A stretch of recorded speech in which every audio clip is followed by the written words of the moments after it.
আবার বৈষম্য বিরোধীদের একটা কমিটি করে দেওয়া হয়েছে। রেলের একজন সাবেক ডিজি বলেছে যে সেখানে এই যে রোজার মাসে টিকিট কালোবাজারির সাথে এই সমস্ত বৈষম্য বিরোধী ছাত্র নেতারা জড়িত।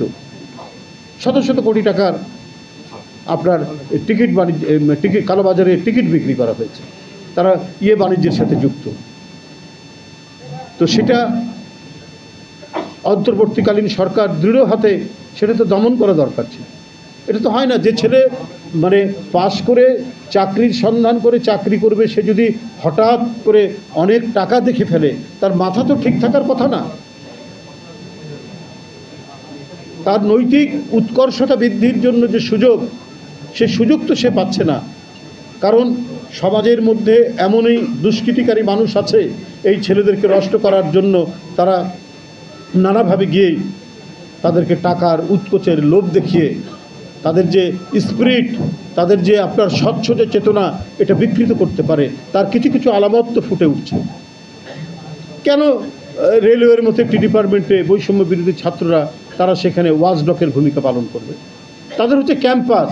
তারা যখন মোটা দাগে কোথাও একটা বড় দুর্নীতির কথা শুনে, সেটা আমলাতন্ত্রে, রাজনীতিতে, যেখানেই হোক, সেখান থেকে তারা সোচ্চার হবে।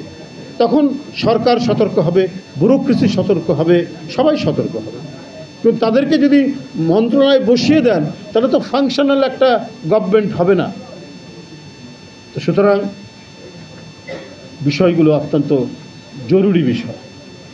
আর আমার বক্তব্য হচ্ছে যে ৬০ লক্ষ নেতাকর্মীর যে মামলা, সেই মামলা ৮ মাস চলে যাওয়ার পর এটা আদালতের সেলফে থাকার কথা ছিল না।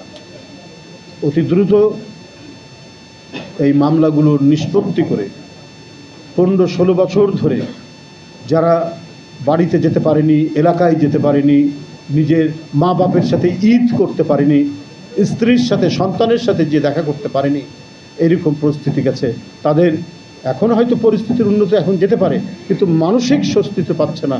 কারণ তার মাথার উপর ডেমোক্রেসির তরবারি ঝুলছে এই মামলাগুলো। আজকে যারা এই সেমিনারের আয়োজন করেছেন, তাদের প্রত্যেককে আন্তরিক ধন্যবাদ জানিয়ে আমার বক্তব্য শেষ করছি।